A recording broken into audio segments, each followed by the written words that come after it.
بدر في الكون يشرى. يا ربي صل على محمد يا ربي صل عليه وسلم. يا ربي صل على محمد كرم داع يدعو إلى الحق. يا ربي صل على محمد يا ربي صل عليه وسلم. يا ربي صل على محمد المصطفى الصادق المصدق. يا ربي صل على محمد يا ربي صل عليه وسلم. يا ربي صل على محمد أحل الورى منطقا وصداق. يا ربي صل على محمد يا ربي صل عليه وسلم. يا ربي صل على محمد فضل من بالتقى تحقق. يا ربي صل على محمد يا ربي صل عليه وسلم. يا ربي صل على محمد من بالسخاء والوفاء تخلق. يا ربي صل على محمد يا ربي صل عليه وسلم. يا ربي صل على محمد واجمع من الشمل ما تفرق. يا ربي صل على محمد يا ربي صل عليه وسلم. يا ربي صل على محمد وصله وسهل ما قد تعوق. يا ربي صل على محمد يا ربي صل عليه وسلم. يا ربي صل على محمد وافتح من الخير كل مغلاق. يا ربي صل على محمد يا ربي صل عليه وسلم. يا ربي صل على محمد وآله ومن بالنبي تعلق. يا ربي صل على محمد يا ربي صل عليه وسلم. يا ربي صل على محمد وآله ومن للحبيب يعشاق.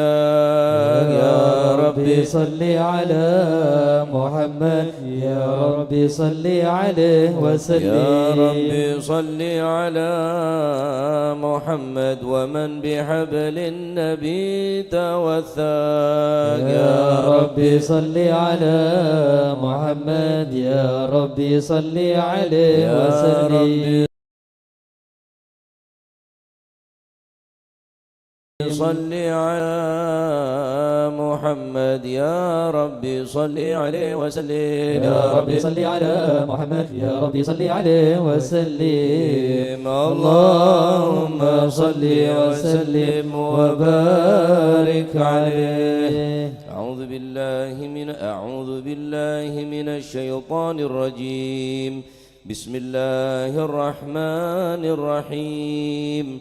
إنا فتحنا لك فتحا مبينا ليغفر لك الله ما تقدم من ذنبك وما تأخر ويتم نعمته عليك ويهديك صراطا مستقيما صلى الله وينصرك الله نصرا عزيزا.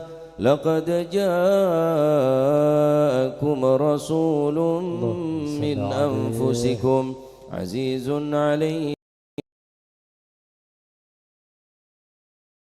ما عنتم حريص عليكم بالمؤمنين رؤوف رحيم. فإن تولوا فقل حسبي الله حسبي الله لا إله إلا هو عليه توكلت وهو رب العرش العظيم. يا عظيم إن الله وملائكته يصلون على النبي يا أيها الذين آمنوا صلوا عليه وسلموا تسليما اللهم صل وسلم وبارك عليه وعلى آله. السلام عليك زين الأنبياء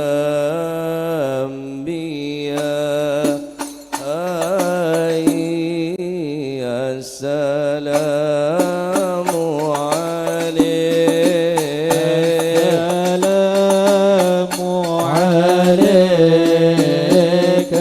زين الأنبياء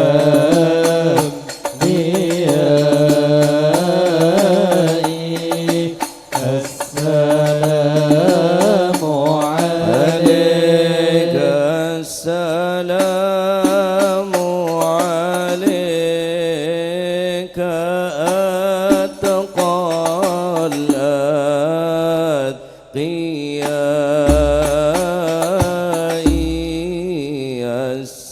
السلام عليك السلام عليك زين الأنبياء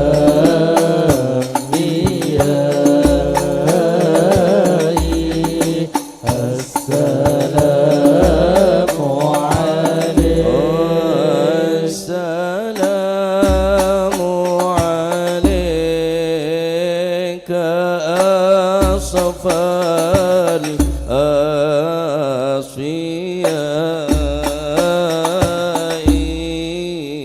السلام عليك السلام عليك زين الأنبياء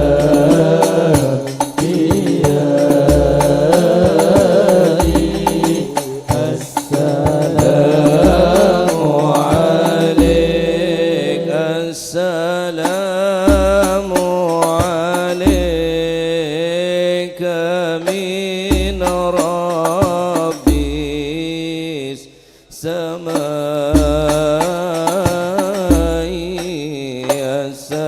السلام عليك السلام عليك زين الأنبياء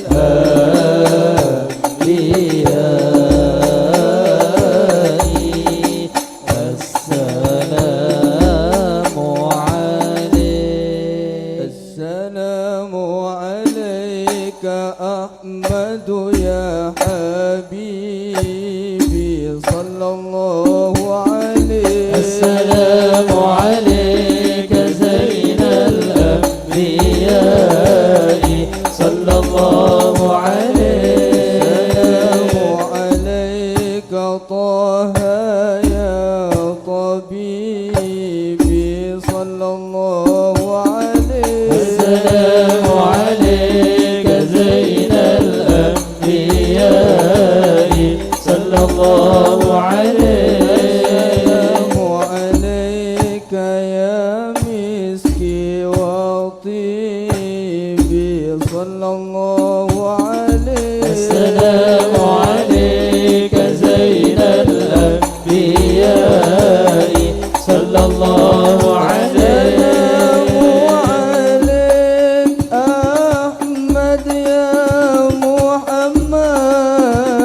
السلام عليك طه يا ممجد. السلام عليك أحمد يا محمد. السلام عليك طه يا ممجد. السلام عليك زين الأنبياء. السلام عليك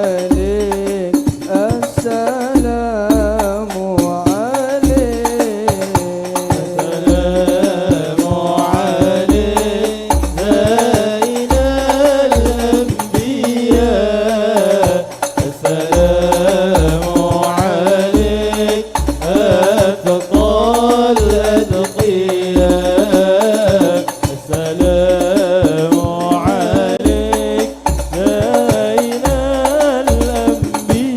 الأنبياء السلام عليك أتقى الأتقياء السلام على المشفع في القيامة السلام على المضلل بالغمامة السلام على المشفع في القيامة السلام على المضلل بالغمامة السلام على المتوج بالكرامة السلام عليك السلام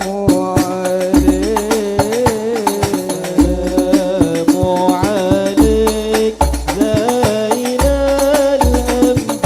الأنبياء السلام عليك أتقى الأتقياء السلام عليك زين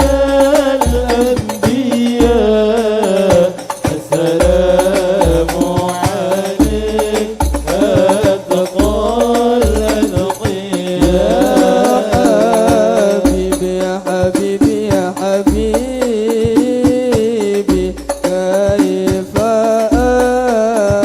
أشقى وأضام وفؤادي قد بادي ظلام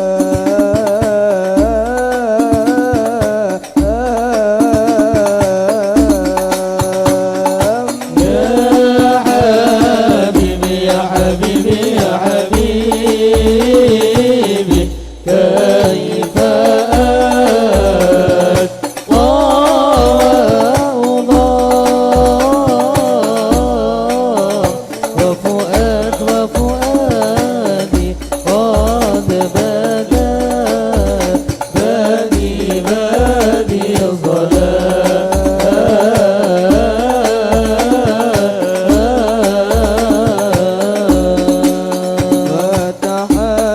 فتحنن وامحو عني ما بدا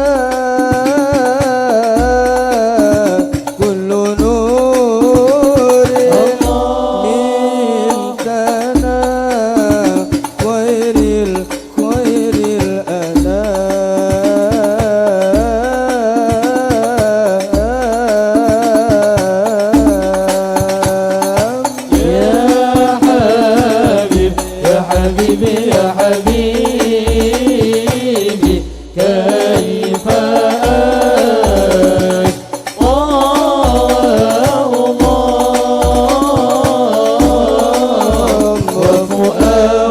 وفؤادي قد بادي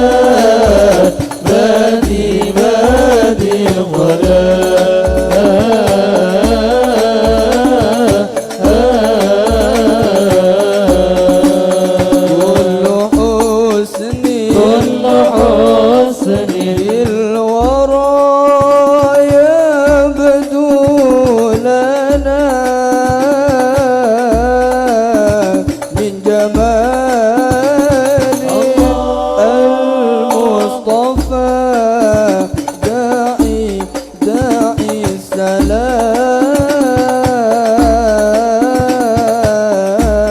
السلام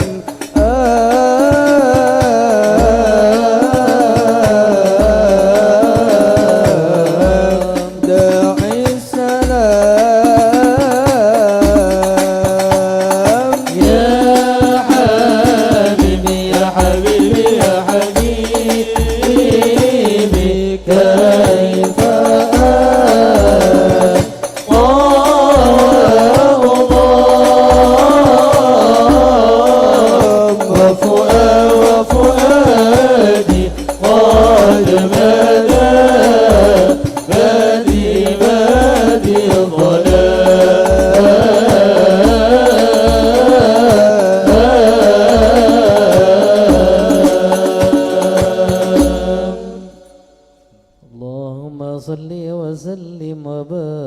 عليه. اللهم صل وسلم وبارك عليه وعلى آله.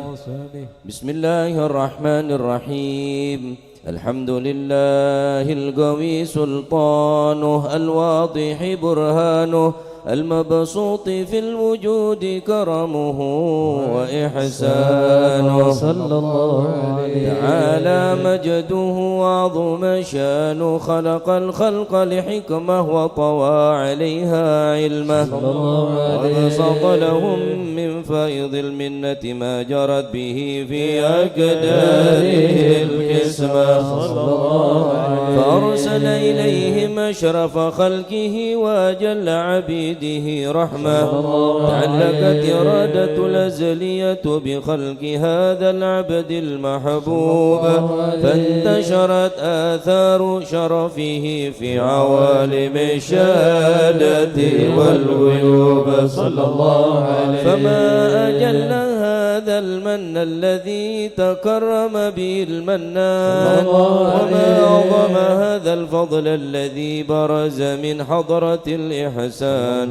صورة كاملة ظهرت في هيكل محمود، فتعطرت بوجودها كناف الوجود، وطرزت برد العوالم بطراز التكريم. اللهم صل وسلم أشرف الصلاة والتسليم على سيدنا ونبينا محمد الرؤوف الرحيم. اللهم صل وسلم وبارك، اللهم صل وسلم وبارك عليه وعلى آله.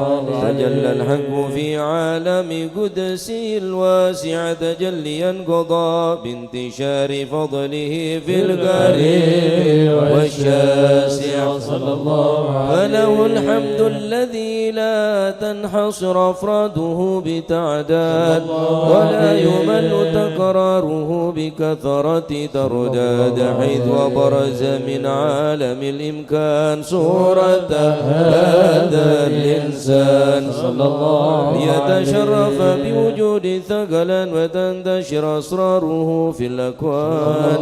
فما من سر اتصل به قلب منيب إلا من سوابغ فضل الله على هذا الحبيب.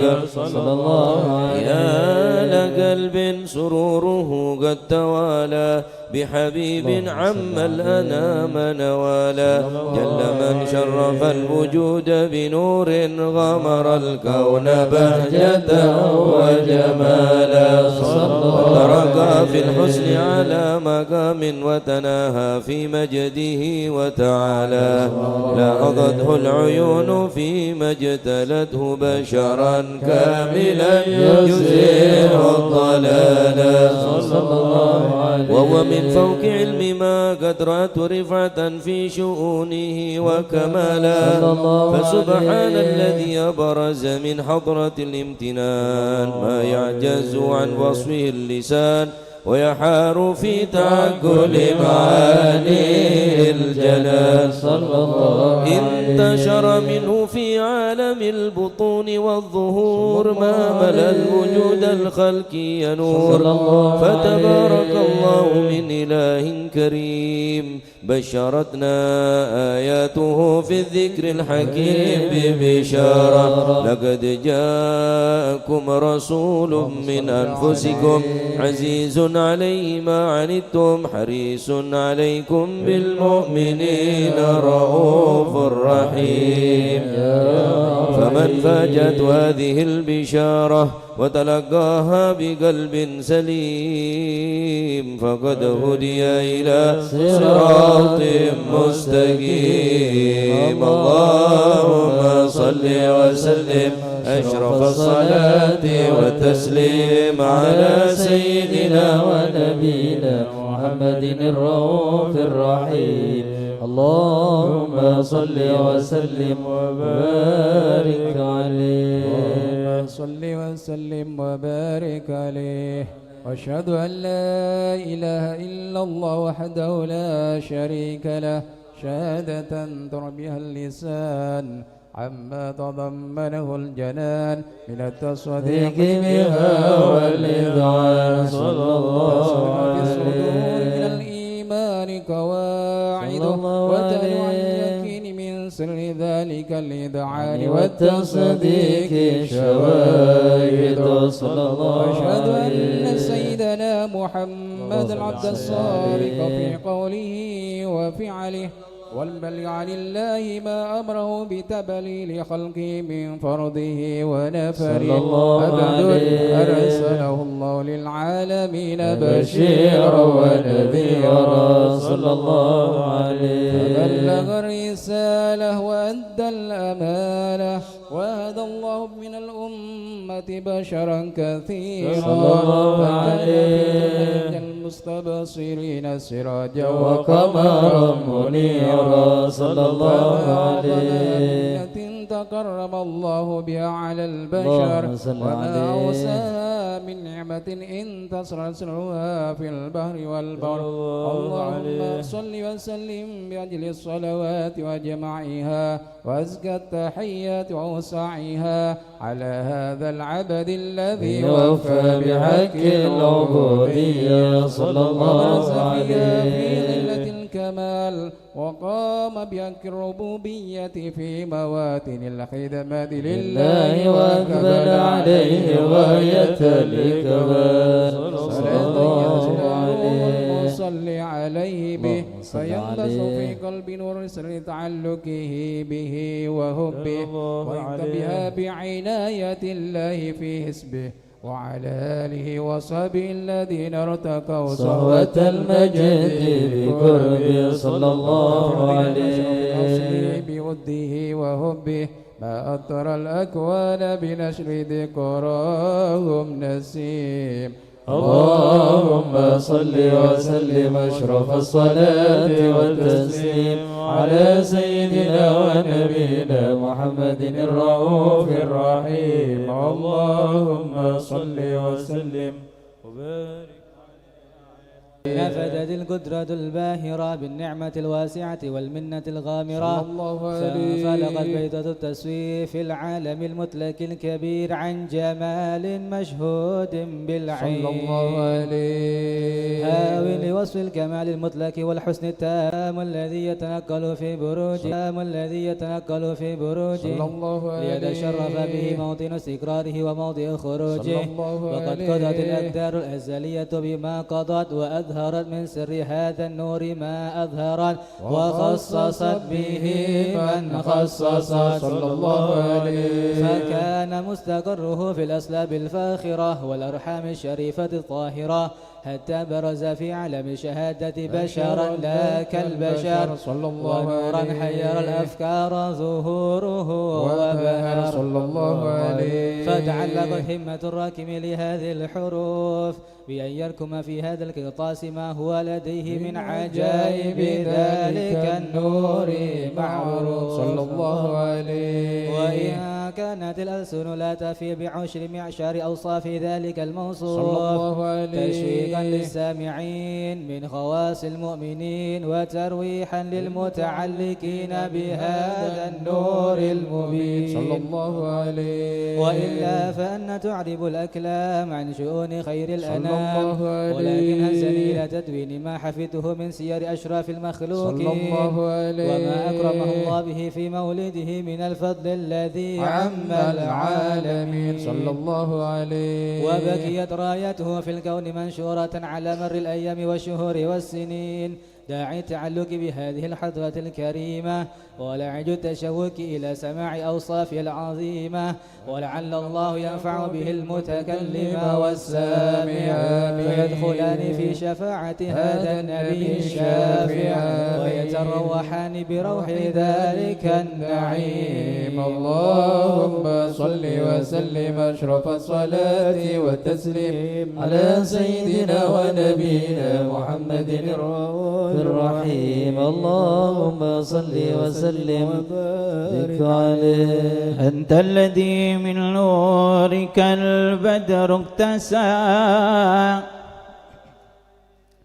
والشمس مشرقة بنور بهاك أنت الذي ناداك ربك مرحبا ولقد دعاك لقربه وحباك لك معجزات أعجزت كل الورى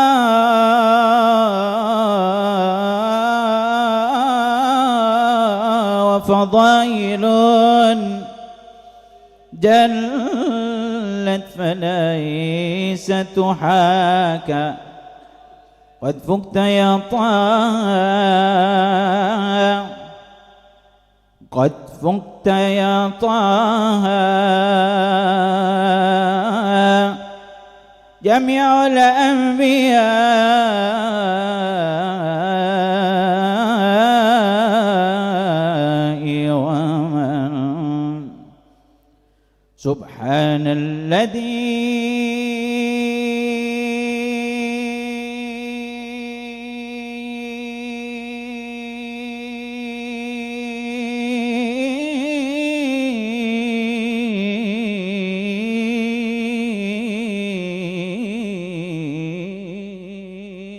سواك صلى عليك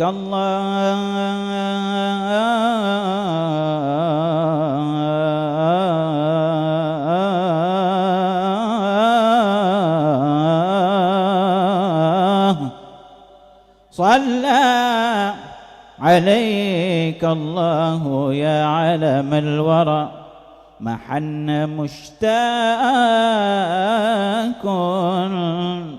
إلى رؤياك وعلى صحابتك الكرام جميعهم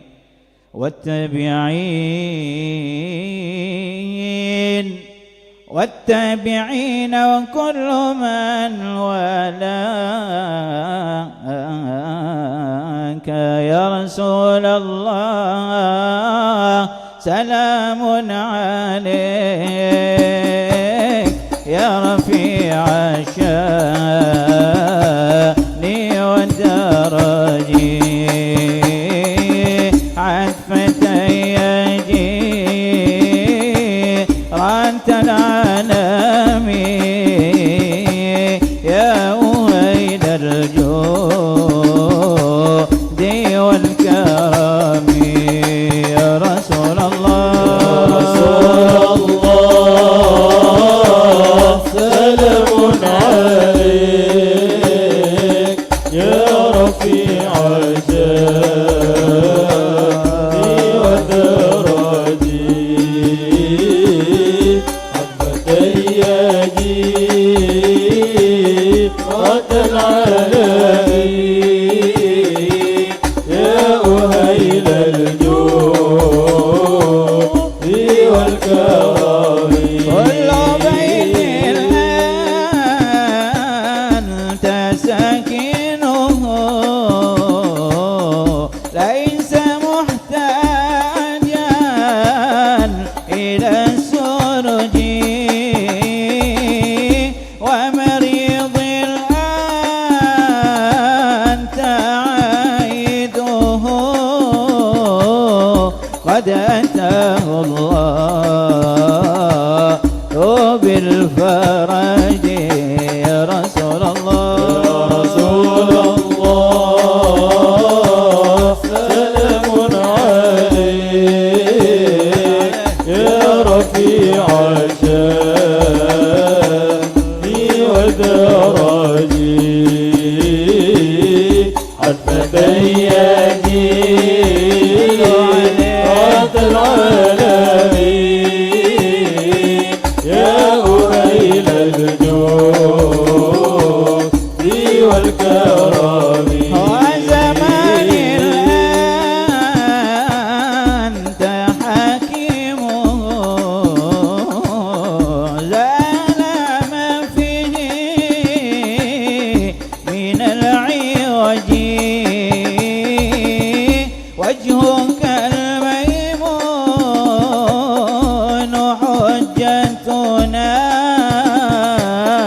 يوم تأتي الناس بالحجج يا رسول الله سلام عليك يا رفيع شاني ودرجي حبك يدي رات العالمين يا أهيل الجود والكرم أجزاك الله خير الجزاء يا منير الكون بالبلد كل يوم نرتجي فرجا ربي عجل منك بالفرج يا رسول الله رسول الله سلام عليك يا رفيع شاني ودرجي حبك يدي رات العالمين يا أهيل الجود والكرم أهل بيت المصطفى الطهور هم أمان الأرض فذاكرين شبهوا بالأنجم الزهري مثل ما قد جاء في السنن يا رسول الله يا رسول الله سلام عليك يا رفيع شاني ودرجي تيجي رد العالمين يا أهيل الجود والكرم أهل بيت المصطفى الطهر هم أمان الأرض فالذاكرين شبهوا بالأنجم الزهري مثل ما قد جاء في السنن يا رسول الله يا رسول الله سلام عليك يا رفيع شاني ودرجي حبك يدي رات العالمين يا أهيل الجود والكرم ربي فارفعنا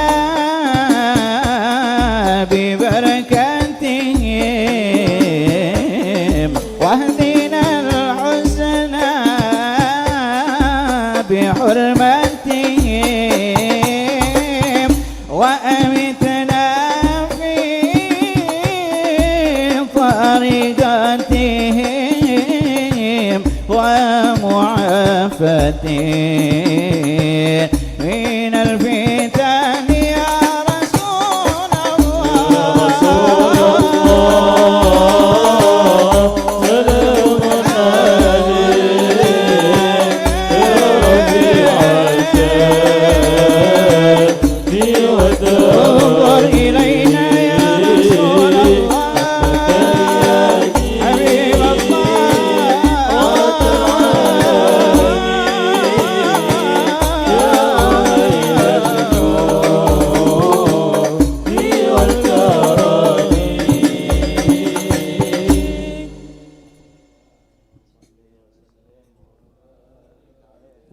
صل وسلم وبارك عليه وعلى آله.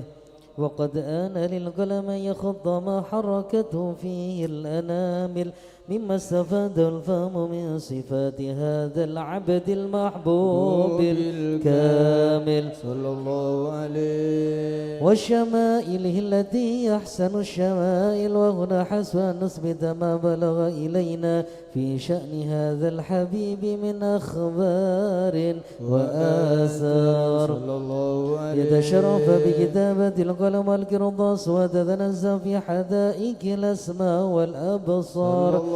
وقد بلغنا في الأحاديث المشهورة أن أول شيء خلقه الله والنور المودع في هذه السورة. صلى الله عليه فنور هذا الحبيب أول مخلوق برز في العالم ومنه تفرع الوجود خلقا بعد خلق فيما حدث وما تقادم. وقد أخرج عبد الرزاق بالسند عن جابر بن عبد الله الأنصاري رضي الله عنهما قال: قلت يا رسول الله بأبي وأمي أخبرني عن أول شيء خلقه الله قبل الأشياء. قال: يا جابر إن الله خلق قبل الأشياء نور نبيك محمد صلى الله عليه وسلم من نوره صلى الله عليه. وقد ورد من حديث أبي هريرة رضي الله عنه أنه قال: قال رسول الله صلى الله عليه وسلم: كنت أول النبيين في الخلق وآخرهم في البعث. وقد تعددت الروايات بأنه أول الخلق وجودا وأشرفهم مولودا. ولما كانت السعادة الأبدية لا ملاحظة خفية اختصت من شاءت من البرية بكمال الخصوصية صلى الله عليه. فاستودعت هذا النور المبين أصلاب وبطن من شرفته من العالمين. فتنقل هذا النور من صلب آدم ونوح وإبراهيم حتى أوصلته يد العلم القديم إلى من خصصته بالتكريم أبيه الكريم عبد الله بن عبد المطلب ذي القدر العظيم وأمه التي في المخاوف آمنة السيدة الكريمة آمنة.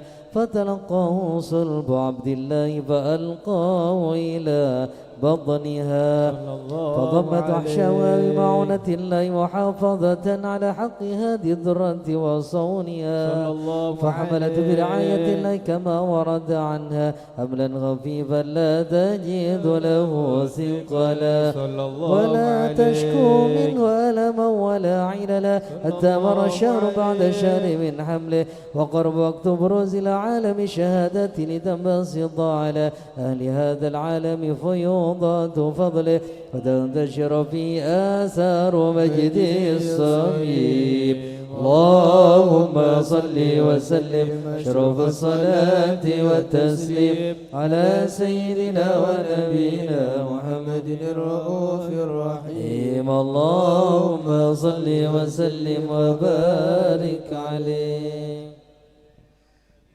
اعرف الحق لأهل الحق واسلوك معاهم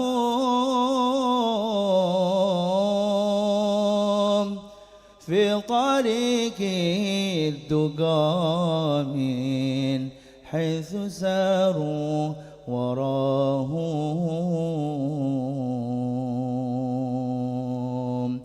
فالسعادة منوطة كلها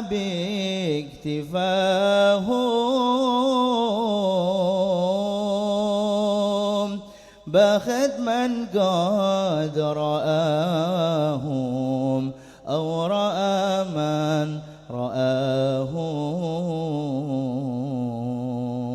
رآهم أو تعلق بهم دائم ولازم فناهم فنهم قوم ما حد في البرية كما هم لا ترافق وتصحاب في الخليقة سواهم فن مولاك وافر من هباته عطاهم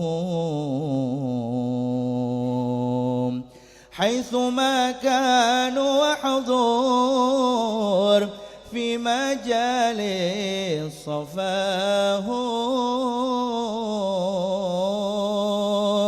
وقد يدعون آمين حين تسمع دعاهم والتمس من مددهم واستمد من نداهم فن فيما سعوا خير الورى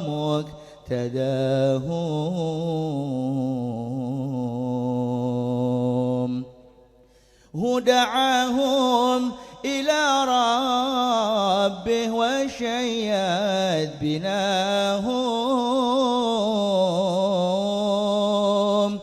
باتباعه وحبه حقق الله رجاهم يا هناهم بحب المصطفى يا هناهم ربي بلغني آمالي بجاهه كما هم ربي بلغني آمالي بجاهه كما هم والصلاة على خير الورى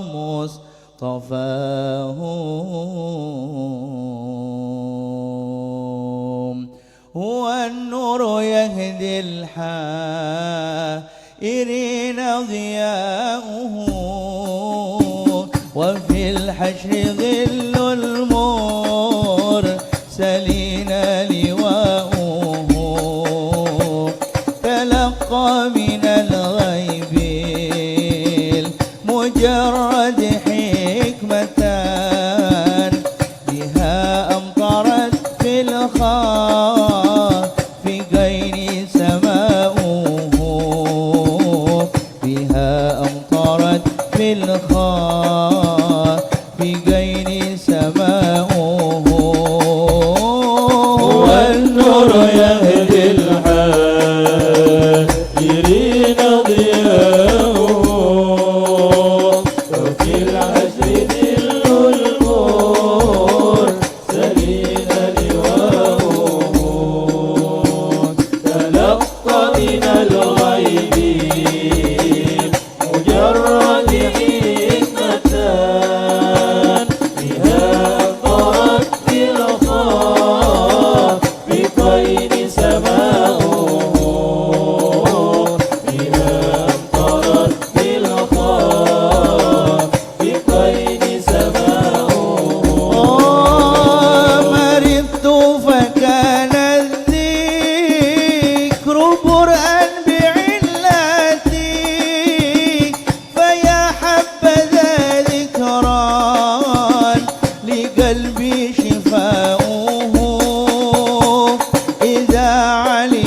جون قصدي لقاؤه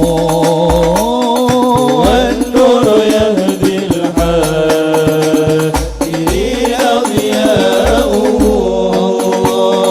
في الحشر ذل المرسلين لواؤه تلقى من الغيب مجرد حكمة إذا أمطرت في الخاف بخير سماؤه إذا أمطرت في الخاف بخير سماؤه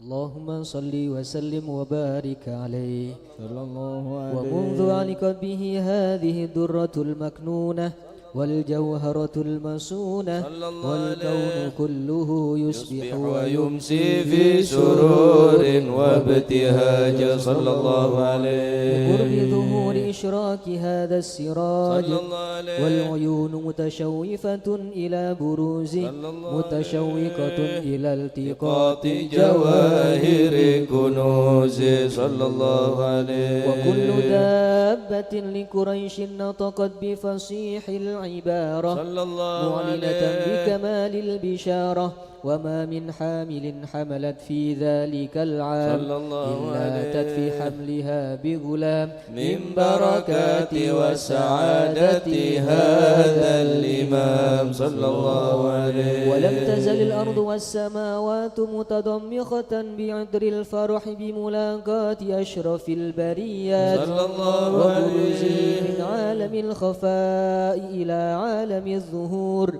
بعد تنكله في البطون والظهور صلى الله عليه فأظهر الله في الوجود بهجة التكريم وبسط في العالم الكبير مائدة التشريف والتعظيم ببروز هذا البشر الكريم اللهم صل وسلم مشرف الصلاة وتسليم على سيدنا ونبينا محمد الرؤوف الرحيم اللهم صل وسلم وبارك عليه اللهم صل وسلم وبارك عليه وعلى آله فحين قرب أوان ودع هذا الحبيب عالنت السماوات والأرضون ومن فيهن بالترحيب صلى الله عليه وأمطار الجود الإلهي على أهل الوجود تسيل وألسنة الملائكة بالتبشير للعالمين نتاج سبحان الله والحمد لله ولا إله إلا الله والله أكبر سبحان الله والحمد لله ولا إله إلا الله والله أكبر سبحان الله والحمد لله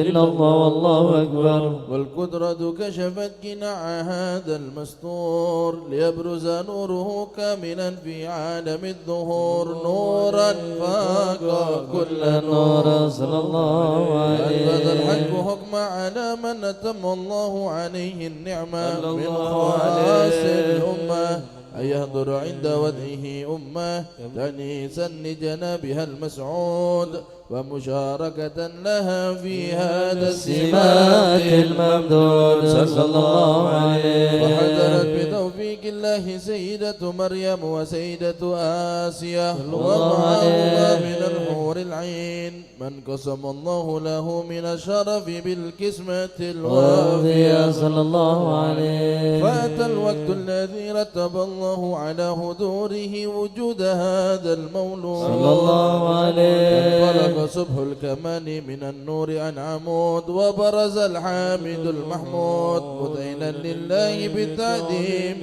والسجود صلى الله على محمد صلى الله عليه وسلم صلى الله على محمد صلى الله عليه وسلم اللهم صل على محمد Hadiraki Rasulullah pakarong dari Rasulullah hajat kerenta kaki dalam ateh أشرق الكون ابتهاجا بوجود المصطفى أحمد ولأهل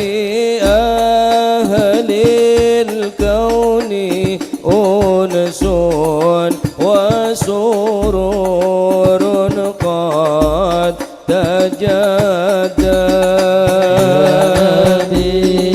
سلام عليك يا رسول سلام عليك يا حبيب سلام عليك صلوات الله عليك. فاضربوا يا أهل المثاني فهزار اليمن غرات واستضيئوا بجمال فوق في الحسن تفرد. صلى الله عليك يا رسول سلام عليك يا حبيب سلام عليك صلوات الله عليك.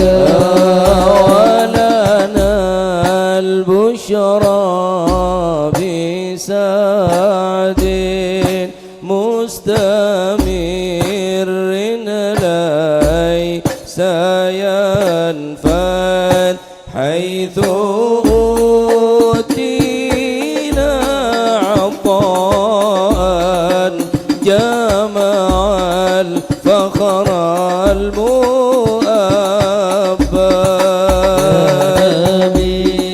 سلام عليك يا رسول سلام عليك يا حبيب سلام عليك صلوات الله عليك. فلرب كل حمد جل يحصره العاد إذا حبانا بوجود المصطفى الهادي محمد.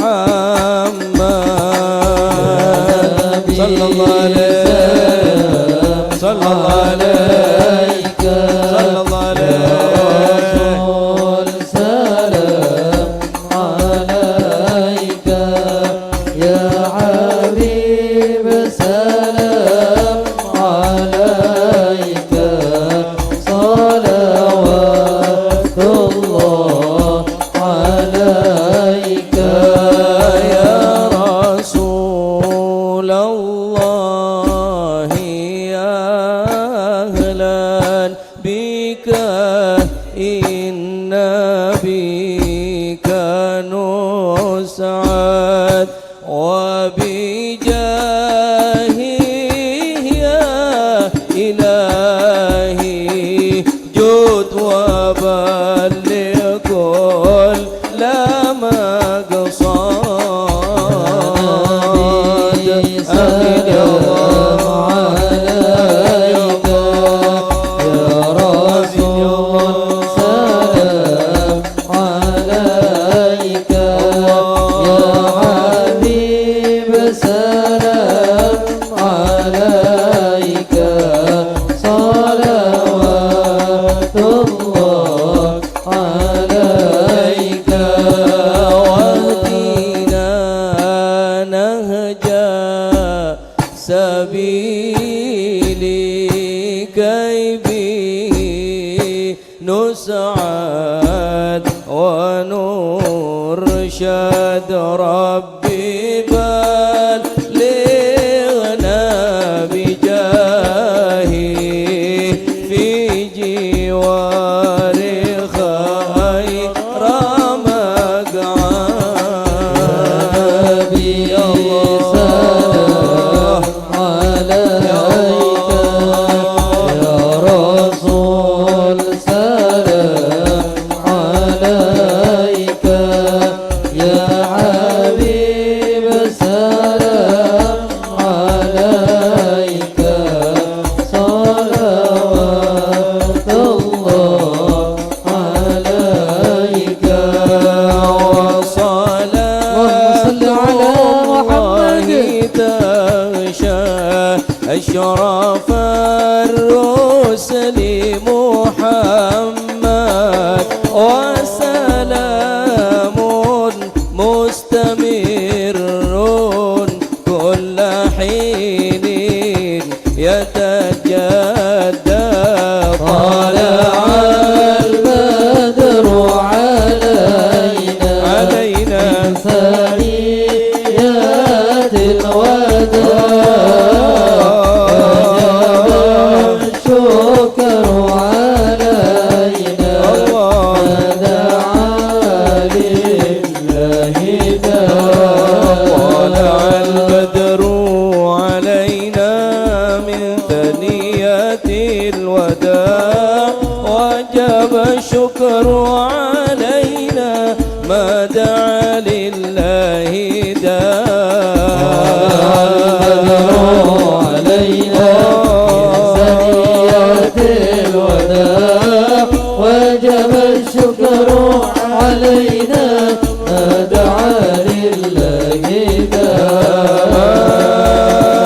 مرحبا يا مرحبا يا نور عيني مرحبا جد الحسين مرحبا مرحبا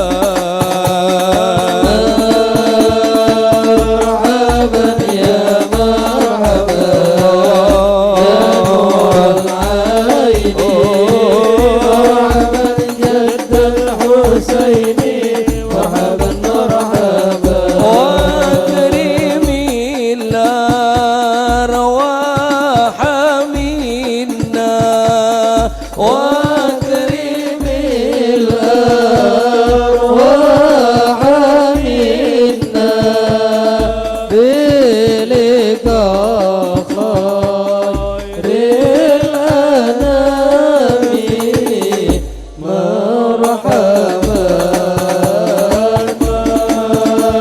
مرحبا يا مرحبا يا نور العين مرحبا جد الحسين مرحبا مرحبا صلى الله على محمد صلى الله عليه وسلم صلى الله على محمد يا ربي صل وسلم يا نبي سلام عليك يا رسول سلام عليك يا حبيب سلام عليك صلوات الله عليك اللهم صل على محمد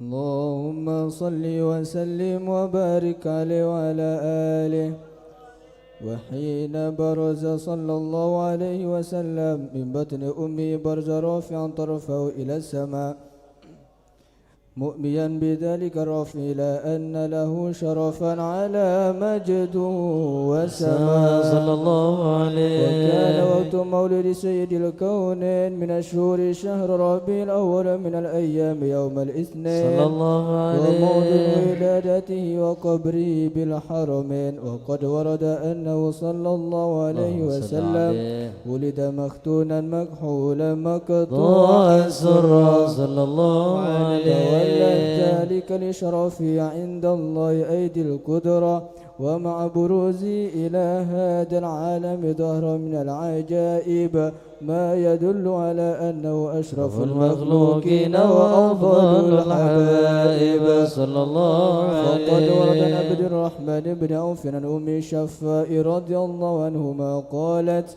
لما ولدت آمنة رضي الله عنها رسول الله صلى الله عليه وسلم وقع على يدي فاستل فسمعت قائلا يقول رحمك الله أو رحمك ربك صلى الله عليه. قالت شفاء فأضاء له ما بين المشرق والمغرب حتى نظرت إلى بعض قصور الروم. قالت ثم ألبست وأجعت فلن أمشى أن غشتني ظلمة ورعب وكشعريرة عن يميني فسمعت قائلا يقول أين ذهبت به؟ قال إلى المغرب صلى الله عليه. وأسفر ذلك عني ثم عاودني الرعب والظلمة والكشعريرة عن يساري فسمعت قائلا يقول أين ذهبت به؟ قال إلى المشرق صلى الله ولم عليه. يزل الحديث مني على بال حتى ابتعثه الله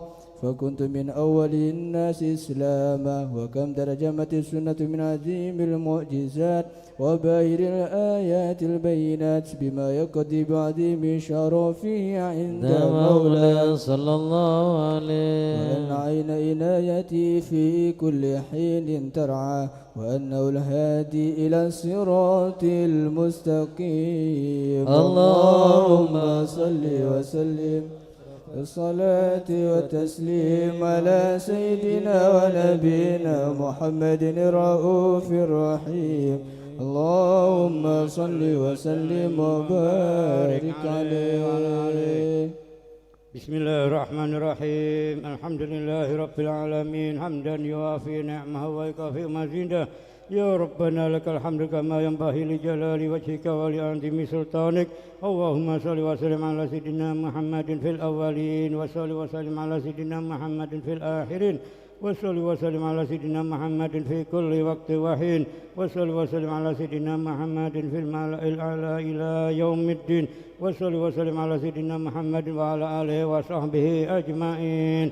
ولما ندم الفكر من درار الأوصاف المحمدية أكودا توجهت إلى الله متوسلا بسيدي وحبيبي محمد صلى الله عليه وسلم أن يجعل سعي فيه مشكورا وفعلي فيه محمودا وأن يكتب أعمالي في الأعمال المقبولة وتوجهي في التوجهات الخالصة والصلات الموصولة.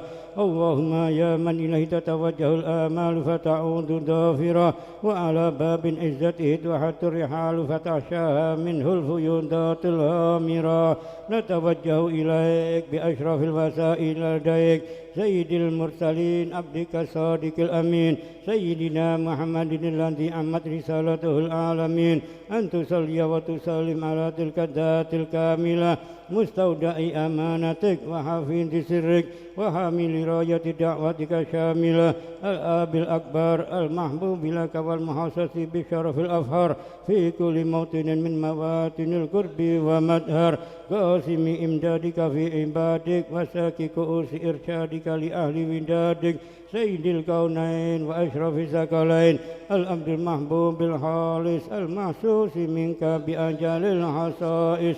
اللهم صل وسلم عليه وعلى آله وأصحابه وأهل حضرتك ربه من أحبابه.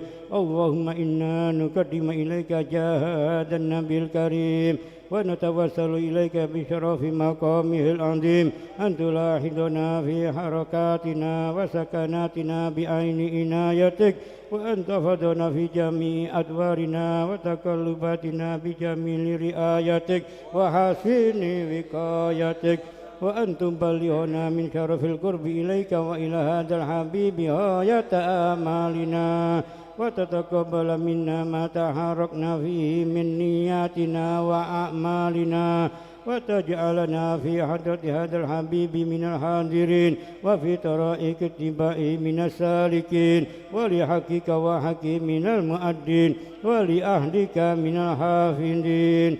اللهم إن لنا أطماعا في رحمتك الخاصة فلا تحرمنا وذنونا جميلة هي وسيلتنا إليك فلا تغيبنا آمنا بك وبرسولك وما جاء به من الدين وتوجهنا به إليك مستشفئين أن تقابل المذنب منا بالغفران والمسيء بالإحسان والسائل بما سأل والمؤمل بما أمل وأن تجعلنا ممن نصر هذا الحبيب ووازره وواله وظهره وأم ببركته وشريف وجهته أولادنا ووالدينا وأهل قدرنا ووادينا وجميع المسلمين والمسلمات والمؤمنين والمؤمنات في جميع الجهات وأدم راية الدين القويم في جميع الأقطار منشورة ومعالم الإسلام والإيمان بأهلها مأمورة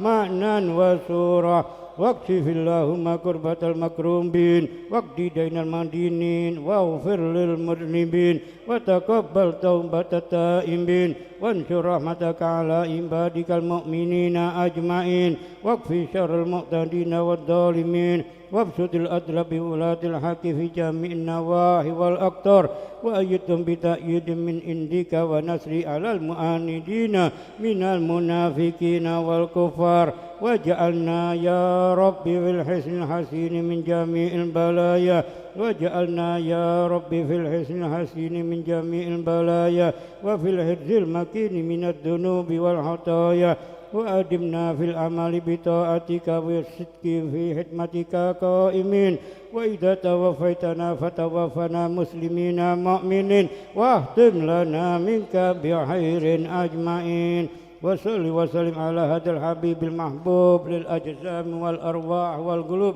وعلى آله وصحبه ومن إليه منسوب وآخر دعوانا أن الحمد لله رب العالمين سبحانك ربك رب العزة عما يصفون وسلام على المرسلين والحمد لله رب العالمين. بسر أسرار الفاتحة. الشيطان الرجيم. بسم الله الرحمن الرحيم. الحمد لله رب العالمين.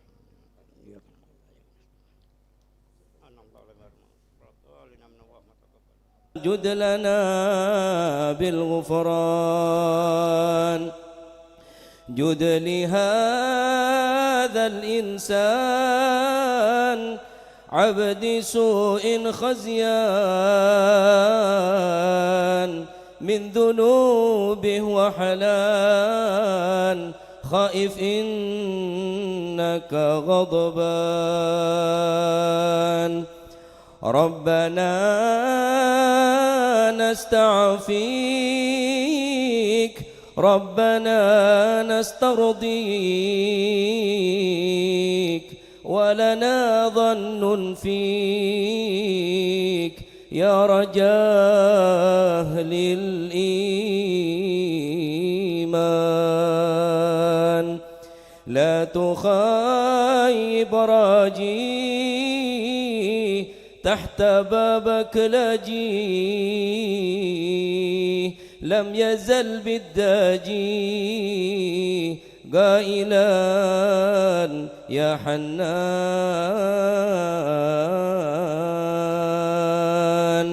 بالنبي الأمي وخديجة أمي والبتول الختمي سيدات